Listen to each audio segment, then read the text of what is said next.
जब हम दूसरे के उपकार की भावना भाते हैं तो ऑटोमेटिकली वह भी हमारे उपकार की भावना भाने लगता है। लॉ ऑफ अट्रैक्शन और कुछ नहीं है। हम जो सोचते हैं वही हम तक लौट करके आता है। Life is just like an echo sound. Echo क्या होता है? इको साउंड, इको साउंड होता है वो गूंज की प्रति गूंज हमें सुनाई देती है। जो हम कह रहे हैं वही लौट करके हम तक आती है। तो जीवन कैसा है? बिल्कुल उसी को साउंड की भांति है।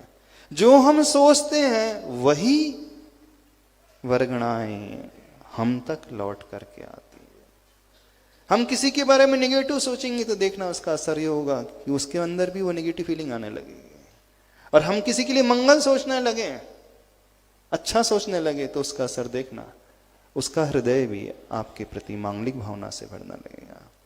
हम ये हमेशा दोष देते हैं कि वो मेरा अच्छा नहीं सोचता, मुझे हमेशा गिराते रहता है, मेरी बुराई करते रहता है, मेरी टांगे खींचते रहता है। ये शिकायत सबकी रहती है ना।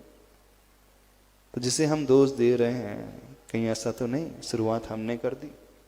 और होता यही है, शुरुआत हम करते हैं। आजमा करके देख लेना।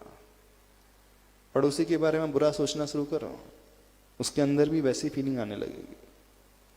क्यों आने लगेगी? सिंपल सा रूल है, जो हम बोते हैं वही लौट करके आता है, जो हम देते हैं वही हम तक आता है। गिव एंड टेक की जो नीति है, जो हमने दिया वही तो हम तक आएगा। जैसी भावना हमने भीतर पैदा की वही भावना हम तक लौट करके आती है। तो यदि हम ये चाहते हैं कि दुनिया हमारा अच्छा सोचे, हमारा मांगलिक सोचे, हमारे उत्थान के बारे में सोचे, खासकर हमारा शत्रु हमारे बारे में क्या सोचना चाहिए, उसके भाव बदल जाएं। हमारी भावना क्या है? वो अपनी शत्रुता को छोड़ दे।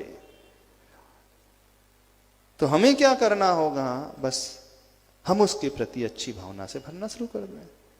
पर होता नहीं है। क्यों? व्यक्ति का ईगो आगे आड़े आ जाता है, वो सोचने ही नहीं देता। अच्छा नहीं सोचने देते ना। कैसे सोच सकता हूं उसके बारे में भला?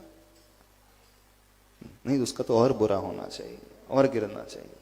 वो गिरे अथवा ना हो, गिरे उसका बुरा हो अथवा ना हो, लेकिन हमारी भीतर ये सोच पहले पैदा हो गई तो हम तो गिर गए। ये नियम है, ये कर्म सिद्धांत है।